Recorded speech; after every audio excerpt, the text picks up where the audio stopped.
సోదరులారా,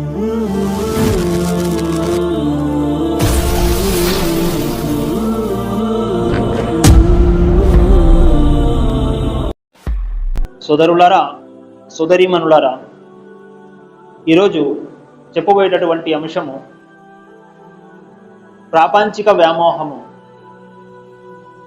దానికి సంబంధించి ఖురాన్ మరియు హదీసుల వెలుగులో ఏమని మనకు అల్లాహ్ తెలియజేస్తున్నాడు ఖురాన్ ద్వారా, మరి ప్రవక్త ముహమ్మద్ సల్లల్లాహు అలైహి వసల్లం వారి విధానము హదీసుల ఆధారంగా ఏముంది ప్రాపంచిక విషయంలో, ఇన్షాల్లా దాని గురించి కొన్ని విషయాలు మీ ముందు ఉంచడానికి నేను ప్రయత్నిస్తాను. అయితే మనందరికీ తెలుసు, ఈరోజు సమాజం యొక్క పరిస్థితి ఎలా ఉంది. మనము సంపాదన, డబ్బు, ధనము లేదా అధికారము, పలుకుబడి, వీటన్నిటికీ మనం మొగ్గు చూపుతున్నాము.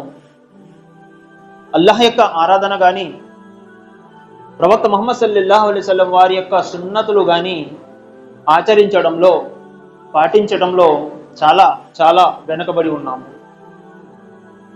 ఎందుకంటే మనం చూస్తున్నాము, ఒక జుమా చూస్తున్నాం మనము, మళ్ళీ అదే జమాతు మళ్ళీ జుమాకి చూస్తున్నాం. మనపై 5 పూటల నమాజ్ నిష్టగా చదవాలని ఫరజ్ చేయబడి ఉంది. కానీ మన యొక్క పరుగు ఏ విధంగా ఉంది, ఏ వైపున ఉంది, కాస్త ఆలోచించాలి. ప్రాపంచిక విషయాల్లో చాలా చాలా స్పీడ్గా వెళ్తున్నాము. ధనం సంపాదించడంలో మన యొక్క టైంను కేటాయిస్తున్నాము. అల్లాహ్ యొక్క ఆరాధనలో మాత్రము మన టైము కేటాయించడంలో చాలా వెనుకబడి ఉన్నాము. మరి అల్లాహ్ సుబ్హానహు వ తఆలా ఖురాన్ గ్రంథంలో ఏమని తెలియజేస్తున్నాడు? సూరా అన్కబూత్లోని 29 సూరా ఆయత్ నంబర్ 64. ఇక్కడ అల్లాహ్ సుబ్హానహు వ తఆలా అంటున్నాడు, ఈ ప్రపంచము కేవలము ఒక వినోదము, ఒక ఆట వస్తువు మాత్రమే అని అల్లాహ్ అంటున్నాడు. ఒక ఆట వస్తువు ఏ విధంగా అయితే చిన్నపిల్లలు ఒక వయసు వచ్చేదాకా ఒక వస్తువుతో ఆడుకుంటారు, ఆ తర్వాత దాన్ని వదిలేస్తారు. ఇప్పుడు మనమున్నా సరే చిన్నప్పుడు ఆడి ఉంటాం ఏదో ఒక చిన్న చిన్న వస్తువులతోటి, కానీ పెద్ద అయిన తర్వాత దాంతో ఆడతామా? దాన్ని వదిలేస్తాము. ఎందుకంటే అది కేవలం ఆట వస్తువు, చిన్నపిల్లలకి మాత్రమే. ఈ ప్రపంచం కూడా ఆట వస్తువు.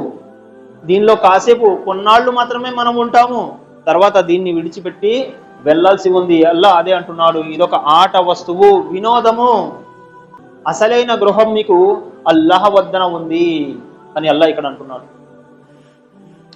ఇంకా అల్లాహ్ సుబ్హానహు వ తఆలా మరొక చోట సూరా ఆల్ ఇమ్రాన్ 3వ సూరా ఆయత్ నంబర్ 14లో అల్లాహ్ సుబ్హానహు వ తఆలా తెలియజేస్తున్నాడు, ఈ ప్రపంచంలో కొన్ని వస్తువులు మీకు అలంకరణగా చేయడం జరిగింది. ప్రాపంచిక జీవితంలో మీకోసము కొన్ని ఆకర్షణీయంగా అలంకరణగా చేయబడింది. అవేంటంట? స్త్రీలు, సంతానము, బంగారము, వెండి, ఇంకా మేలుజాతి గుర్రాలు, పశువులు, ఇంకా పంట పొలాలు. ఇవన్నీ కూడా మనకు అవసరమైనవే. భార్యలు మనకు అవసరమే, సంతానం మనకు అవసరమే, బంగారము, వెండి, పొలాలు, ఇంకా జంతువులు, ఇవన్నీ కూడా మనం వాడేటటువంటి వాటిలోంచి అల్లాహ్ మన కోసము నియమించినటువంటివి. వీటి గురించి అంటున్నాడు, ఇవన్నీ కూడా మీకు అలంకరణగా, ఆకర్షణీయంగా చేయడం జరిగింది అని అల్లాహ్ అంటున్నాడు. ఇవన్నీ విడిచిపెట్టి వెళ్లాల్సిందే, ఒకానొక రోజు విడిచిపెట్టి వెళ్లాల్సిందే. ఇవన్నీ కేవలం వాడుకలు, దీన్నే పూర్తిగా ఇక్కడే ఉండిపోతాము, ఇది శాశ్వతమైనది అనుకోవటానికి మీకు లేదు అని అల్లాహ్ అంటున్నాడు. ఇక్కడ ఇవన్నీ మనకేంటంట ఆకర్షణీయంగా చేయడం జరిగింది. అసలైంది అల్లాహ్ వద్దన ఉంది. ఇవి ఇహలోక ఆట వస్తువులు.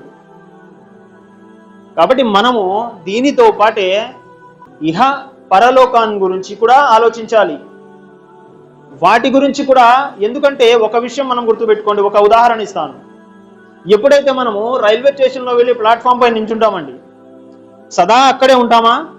ఉండము కదా. ఎక్కడ మన యొక్క రైలు వచ్చేసింది అనుకోండి, మనం దానిపై ఎక్కి వెళ్ళిపోవాల్సిందే, ఆ ప్లాట్ఫారం ఖాళీ చేసి వెళ్ళిపోవాల్సిందే. అక్కడ ఉంటామా? ఇహలోక జీవితంలో ఈ ప్రపంచం కూడా అలాంటిదే. చావు, మరణం అనేటటువంటి ట్రైన్ రాకముందే మనము పరలోకం గురించి ఆలోచించాలి. అక్కడి జీవితం అసలైన జీవితం కోసం మనం ఇక్కడ పాటుపడాలి. చావు అనే ట్రైన్ వచ్చేస్తే ఇంకా ఆగడానికి అక్కడ ఒక్క నిమిషం, ఒక్క సెకండ్ కూడా ఆలస్యం అవ్వదండి. ట్రైన్ అయినా ఇక్కడ మిస్ అవుతుందేమో కానీ చావు మిస్ అవ్వదు. అది వచ్చిన తర్వాత మనకు సమయం ఉండదు, సెకండ్ కూడా. నేను కొన్ని డబ్బులు ఉన్నాయి అల్లాహ్ మార్గంలో ఇచ్చేసి వస్తాను అంటే దైవదూతలు వినరండి, మన ప్రాణాలు తీసేస్తారు. ఈ ఇహలోకము వదిలి వెళ్లాల్సిందే అసలైన లోకం వైపుకు. కాబట్టి మనము చేసేటటువంటి ఈ పని ప్రాపంచికంగా మనము జీవించాలి. అల్హమ్దులిల్లా, అల్లాహ్ కూడా వద్దనట్లేదు. ఫఅమ్మా బినిఅమతి రబ్బిక ఫహద్దిస్, అల్లాహ్ మీకు ఇస్తున్నాడా, సంపాదించండి, అల్హమ్దులిల్లా, తినండి, తొడగండి. వృధా ఖర్చులో కాదు, మంచి విషయాల్లో ఖర్చు పెట్టండి, మీకోసం ఖర్చు పెట్టండి, వృధా విషయాల్లో కాదు. అయితే అల్లాహ్ సుబ్హానహు వ తఆలా ఇలా తెలియజేస్తున్నాడు. మరి ప్రవక్త ముహమ్మద్ రసూలుల్లా సల్లల్లాహు అలైహి వసల్లం వారు ఏ విధంగా దీని గురించి తెలియజేశారు? హదీస్ని మనం చూస్తే సహీహ్ బుఖారీ హదీస్లో వస్తుంది. ప్రవక్త ముహమ్మద్ సల్లల్లాహు అలైహి వసల్లం వారు హజరతే ఉబాదా బిన్ జర్రాద్ను బహ్రెయిన్కి పంపిస్తారు. ఎందుకంటే అక్కడ నుంచి రావాల్సినటువంటి సొమ్ము, పన్ను వస్తుంది, పన్ను జిజియా అనేటటువంటి పన్ను వసూలు చేసుకురమ్మని పంపిస్తారు. అయితే అక్కడ నుంచి అయినా మదీనాకు తిరిగి వస్తారు. ఆ సహాబీ వారు జిజియా అనేటటువంటి పన్నుని తీసుకొని వస్తారు. పన్నుని తీసుకొచ్చిన తర్వాత అక్కడ ఉన్నటువంటి వారికి ఈ విషయం తెలుస్తుంది, ఈ సహాబీ వారు పన్ను తీసుకొని వచ్చారు అని చెప్పి. చాలా సొమ్ము వస్తుంది. అది ఎవరి కోసం అండి? ఎవరైతే మదీనాలో హక్కుదారులు ఉన్నారో వారి కోసం. హక్కుదారులు అంటే ఈరోజు పింఛన్ వస్తుంది కదండి, వయసు పైబడిన వారికి గవర్నమెంట్ పింఛన్ ఇస్తుంది. అదే విధంగా ఆ సొమ్ము కూడా హక్కుదారులకి ఇవ్వడం జరుగుతుంది, అది వసూలు చేసి. అయితే ఆ హక్కుదారులందరూ కూడా ఈ విషయం తెలుసుకున్న తర్వాత ఫజర్కి ఎలాగో వస్తారు. ఫజర్ నమాజ్కి అందరూ వచ్చేసారు. దైవ ప్రవక్త వారి వెనకాలి నమాజ్ చేసిన తర్వాత ప్రవక్త వారు లేచి నిలబడి వెళ్ళిపోతున్నారు. గుమ్మిగూడారు అందరూ కూడా. దైవ ప్రవక్త వారిని చుట్టుముట్టారు. దైవ ప్రవక్త వారు చూసి చిరునవ్వుతో, జిజియా సొమ్ము, ఈ పన్ను వచ్చిందని మీకు తెలిసి ఉంటుందేమో బహుశా అన్నారు. వారంటారు, ఓ దైవ ప్రవక్త, అవునండి, జిజియా సొమ్ము, ఆ పన్నులు వచ్చాయని, ఆ ధనం వచ్చిందనే మేము మీ దగ్గరికి వచ్చాము అంటారు. చాలా సంతోషము, మీకు ఒక రకంగా ఇది శుభవార్తే. ఇది మీకోసం వచ్చినటువంటి సొమ్మే. ఇది మీకు ఏ విధంగానూ ఆర్థికంగా నష్టమైతే చేయదు, మీరు ఆర్థికంగా వెనకబడరు. దీని నుండి తీసుకోండి, పుష్కలంగా మీకు ఎంతైతే వస్తుందో అంతా మీకు వస్తుంది, ఏది కూడా తక్కువ అవ్వదు. అయితే ఒక విషయంలో నేను భయపడుతున్నాను అని అంటారు ప్రవక్త ముహమ్మద్ సల్లల్లాహు అలైహి వసల్లం వారు. ఆ ఒక విషయం ఏంటి భయపడేది ప్రవక్త వారు? మీతో ఒక విషయం నేను చెప్తున్నాను, జాగ్రత్తగా వినండి. గత సమాజం వారు ఈ ఇహలోక ధనం కోసము వారు పోటీకి దిగారు. ప్రాపంచిక సంపద కోసము దీని యొక్క వ్యామోహంలో పడి దైవాన్ని విడిచారు. కాబట్టి వారు నాశనం అయిపోయారు. మీరు మాత్రము ఇలాంటి పని చేయకండి. ఎంతైతే మీకు వస్తుందో అల్హమ్దులిల్లా మీరు తీసుకోండి, కానీ ఇందులో మీరు పోటీకి దిగవద్దు. నేను ఇంత సంపాదించాలి, నాకు ఇంత ధనం కావాలి అని ఈ మార్గం వైపుకు వెళ్ళకండి. గత సమాజం వారు ఈ విధంగా ఆలోచించి నాశనం అయ్యారు అని అన్నారు. అయితే సోదరులారా, చెప్పేటటువంటి ఏ హదీస్ అయినా దానిలో వచ్చేటటువంటి మర్మము, అర్థం ఒక్కటేనండి. ప్రాపంచిక విషయంలో మీరు మొగ్గు చూపకండి. అసలైన జీవితం అల్లాహ్ వద్దనే ఉంది. స్వర్గమా లేక నరకమా, ఇది అసలైన జీవితం అక్కడుంది. మనం ఏ విధంగా ఇక్కడ జీవితాన్ని గడుపుతామో, ఏ విధంగా అల్లాహ్ను ఆరాధిస్తూ ఏ మార్గంలో నడుస్తామో దానికి తగ్గ ప్రతిఫలం అల్లాహ్ అక్కడ ఇస్తాడు. ఈరోజు మనం చూస్తున్నాం, మన యొక్క నడవడిక మస్జిద్ వైపు తక్కువ, ప్రాపంచిక విషయాల్లో ఎక్కువ. ఈ ప్రపంచమే అంతా అనుకుంటున్నాం, శాశ్వతం ఇదే అనుకుంటున్నాం. అల్లాహ్ దృష్టిలో ప్రపంచం యొక్క విలువ ఎంతుందో తెలుసా అండి? ఈ హదీస్ మనం మారువారు వింటూనే ఉంటాం. ప్రవక్త ముహమ్మద్ సల్లల్లాహు అలైహి వసల్లం వారు వెళ్తున్నారు ఒకసారి సహాబాలతోటి. దారిలో మార్గ మధ్యలో రోడ్డు పక్కన ఒక కుళ్ళినటువంటి చనిపోయినటువంటి మేకపిల్ల పడిపోయి ఉంది. చనిపోయింది, కుళ్ళిపోయి ఉంది. దైవ ప్రవక్త ముహమ్మద్ సల్లల్లాహు అలైహి వసల్లం వారు ఆ మేక యొక్క చెవులు ఇలా పట్టుకొని సహాబాలతోటి అడుగుతున్నారు, ఈ మేక పిల్లను, ఈ చచ్చినటువంటి ఈ మేక పిల్లను 1 దిర్హంకి నేను అమ్ముతాను, మీలో ఎవరైనా కొంటారా అని అడుగుతారు. చూడండి ఉదాహరణ, ఎంత గొప్ప ఉదాహరణ ప్రవక్త ముహమ్మద్ సల్లల్లాహు అలైహి వసల్లం వారు ఇచ్చారు. మీలో ఎవరైనా ఈ కుళ్ళినటువంటి చనిపోయినటువంటి మేక పిల్లను కొంటారా? ఓ దైవ ప్రవక్త, దీన్ని మేమెలా కొంటాము? ఇదైతే కుళ్ళిపోయింది, చనిపోయింది కూడాను, దీన్ని మేము ఎలా కొంటాము? దిర్హం కాదు కదా, అంతకంటే తక్కువగా ఇచ్చినా దీన్ని మేము కొనము కదా అని వాళ్ళు అంటారు.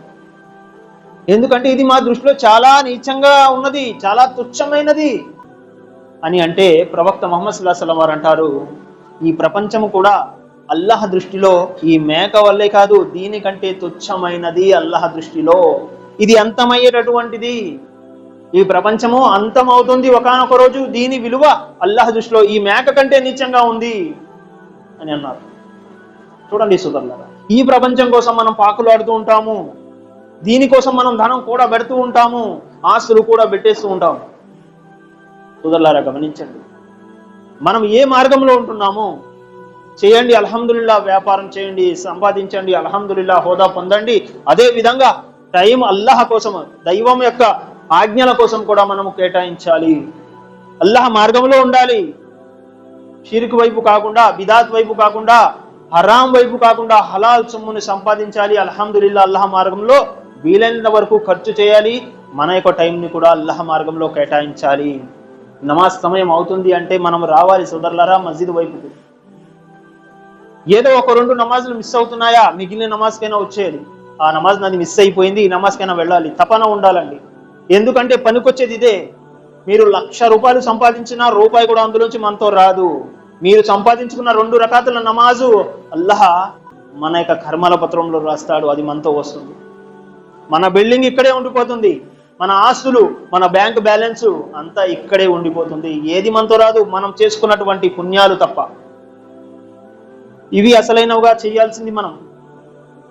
సోదరులారా, మరి ప్రవక్త ముహమ్మద్ సల్లల్లాహు అలైహి వసల్లం వారు ఏ విధంగా ధనపరంగా ఏ విధంగా ఆలోచించేవారో తెలుసా అండి? సహీ ముస్లిం ఇంకా బుఖారీ ఇంకా ముస్లిం హదీస్లో వస్తుంది. ప్రవక్త ముహమ్మద్ సల్లల్లాహు అలైహి వసల్లం వారు వెళుతున్నారు, ఇలాగే దారిలో వెళుతూ వెళుతూ సహాబాలతో నడిచి వెళుతున్నారు. మధ్యలో దారిలో ఒక ఉహదు కొండ ఆయనకు ఎదురైంది. ఉహదు కొండ అంటే మదీనాలో చాలా పెద్దదండి. ఆ కొండ ఎదురైంది. ఆ కొండను చూసి సహాబాలతో అందులోంచి ఒక సహాబీని పిలిచి అంటారు, ఏ అబూజర్, ఈ కొండను నువ్వు చూస్తున్నావా? అవును దైవ ప్రవక్త, చాలా పెద్దదిగా ఉంది కదా అని. ఈ కొండంత బంగారం గనక నా వద్దకు వస్తే, నా సొంతం అయితే, ఈ కొండంత బంగారము నా సొంతం అయితే, నేను ఎంతైతే నాకు అవసరం ఉందో, నా అప్పులు తీరిపోతాయో, నా అవసరాలు తీరిపోతాయో అంత మాత్రం బంగారం నేను అందులోంచి తీసుకుంటాను. మిగిలిన కొండ ఎందైతే బంగారం ఉంటుందో మిగిలిందంతా కూడా 3 రాత్రులు గడవక ముందే 1 దిర్హం కూడా నా దగ్గర లేకుండా నేను పంచేయటాన్ని ఇష్టపడతాను అన్నారు. అల్లాహు అక్బర్.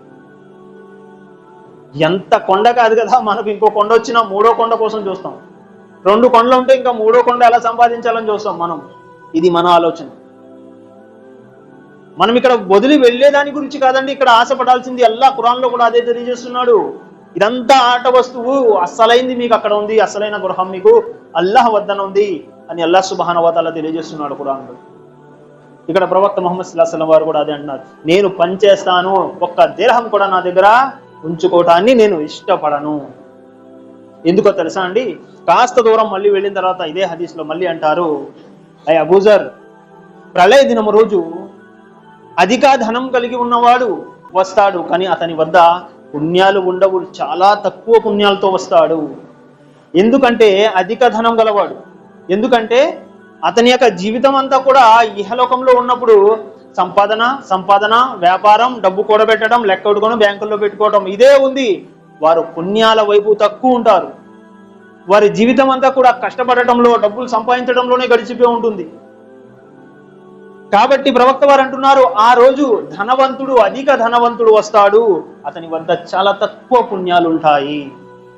సోదరులారా గమనించండి. ఇంకా ఇలా అన్నారు, వారు తప్ప, ఎవరైతే ధనం కలిగి ఉండి అల్లాహ్ మార్గంలో ధనాన్ని పేదలకు పంచి పెడతాడో, అల్లాహ్ మార్గంలో ఖర్చు పెడతాడో వారు తప్ప. వారికి ధనము ఉంటుంది, ప్రళయ దినం రోజు పుణ్యాలు ఉంటాయి. ఎవరైతే ఇహలోకంలో ఉండంగా అల్లాహ్ మార్గంలో ధనాన్ని ఖర్చు పెడతాడో, సోదరులారా గమనించండి. ధనాన్ని ఖర్చు పెట్టడం అంటే ఒక ఉదాహరణ ఇస్తానండి. ఒక వ్యక్తి ఉన్నాడు, ఒక ఇల్లు కొనుక్కున్నాడు, అల్హమ్దులిల్లా కొన్నాడు, అల్లాహ్ ఇచ్చాడు, సంతోషం, అల్హమ్దులిల్లా, అల్లాహకు కృతజ్ఞతలు తెలుపుతున్నాడు, అల్హమ్దులిల్లా, అయిపోయింది. దాంట్లో ఏమైనా లోటుపాట్లు ఉన్నాయా? ఏమీ లేవు. కానీ మన యొక్క మెప్పు కోసము దానికి ఇంకో 10 లక్షలు ఎక్కిస్తాడు, పెట్టుబడి పెడతాడు దానికి. మళ్ళీ నువ్వు పెయింట్లు అంటాడు, ఆ కబోర్డ్లు అంటాడు, ఏదేదో ఎక్కించానండి, కొన్న తర్వాత ఒక 10 లక్షలు ఎక్కిని అంటాడు. అల్హమ్దులిల్లా, ఎక్కించండి. ఇంకొక 1 లక్ష ఎక్కువ అవుతుంది అని మేస్త్రి చెప్తే ఇంకో 1 లక్ష పెడతాడు. కానీ ఎవరైనా అల్లాహ్ మార్గంలో భాయ్ మస్జిద్ కొడుతున్నారు, భాయ్ దానికి ఒక సన్సెట్ కావాలి, దానికి ఒక సిలాబ్ కావాలి, ఇంత అవుతుంది, మీ వల్ల ఎంతైతే అంత ఇవ్వండి అంటే ఒక 1000 లేదా 500 తప్ప మన దగ్గర నుంచి ఎక్కువ రావు. మనం ఇంటి కోసము అల్హమ్దులిల్లా 10 లక్షలు 11 లక్షలు దానికి వృధాగా ఖర్చు పెడతాము. అసలైన గృహము కోసము ప్రవక్త వారు చెప్పారు, ఒక్క ఇటుక అయినా సరే మస్జిద్లో పెడితే, మీ యొక్క ధనాన్ని మస్జిద్లో కేటాయిస్తే అల్లాహ్ ఒక గృహాన్ని మీకోసం నిర్మిస్తాడు స్వర్గంలో అన్నారు. మరి అసలైన గృహం కోసం మనం ఎంత ఖర్చు పెడుతున్నాం? ఉన్నదంతా ఇచ్చేమనట్లేదు సోదరులారా. ఏ విధంగా అయితే మీ కెపాసిటీ ఉందో అంతే ఇవ్వండి. ఉన్నా సరే 1000 2000 కాదండి. మనం ఇంటి కోసం, వదిలిపోయే ఇంటి కోసం మనము ఎన్నో ఖర్చు పెడతాము. ఒక విషయం చెప్పండి, గుండెలు మెచ్చ చేసుకొని కోట్లు ఖర్చు పెట్టి కొన్న ఇంట్లో ఆ వ్యక్తి గనక చనిపోతే ఆ ఇంట్లో ఉంటాడా? అతను బయటకు తీసుకొచ్చి వరండాలో వేస్తారు. చనిపోయిన మరుక్షణం వరండాలో, బెడ్రూమ్లో పెడతారా? లేదు కదా. మరి అలాంటి వస్తువుల కోసము, అలాంటి ఇహలోకంలో విడిచి వెళ్ళేటటువంటి వస్తువుల కోసము ఎందుకు మనం తాపత్రయపడుతున్నాము? ఉన్నంతకాలం సుఖంగా ఉంటానుకండి, అల్హమ్దులిల్లా, సుఖపడండి. తాత్కాలిక జీవితం కోసమే ఇంత సుఖపడితే శాశ్వతమైన జీవితం కోసం ఇంకెంత ఖర్చు పెట్టాలి? చావు రానటువంటి జీవితం అండి అది. చావు రానటువంటి లక్షలు, కోట్లు సంవత్సరాలు గడిచిపోయినా చావు రానటువంటి జీవితము, దానికోసం మనం ఎంత ఖర్చు పెట్టాలి? ఎంత ఆరాధించాలి అల్లాహను? ఎంత అల్లాహ్ మార్గంలో ఖర్చు పెట్టాలి? ఒక్కసారి ఆలోచించండి. వదిలి వెళ్ళిపోతాం, నిద్రపోతున్నాం, పొద్దున్న లేస్తామో లేదో తెలియదు. సోదరులారా గమనించండి, అలాంటి వస్తువులు అల్లాహ్ మన కోసం ఉంచాడు. అంతులేనటువంటి వస్తువులండి. స్వర్గంలో ఆహారం ఏదైతే మనకు కావాలో ఆహారం మన దగ్గరకు వస్తుంది, ప్రవక్త వారు తెలియజేశారు.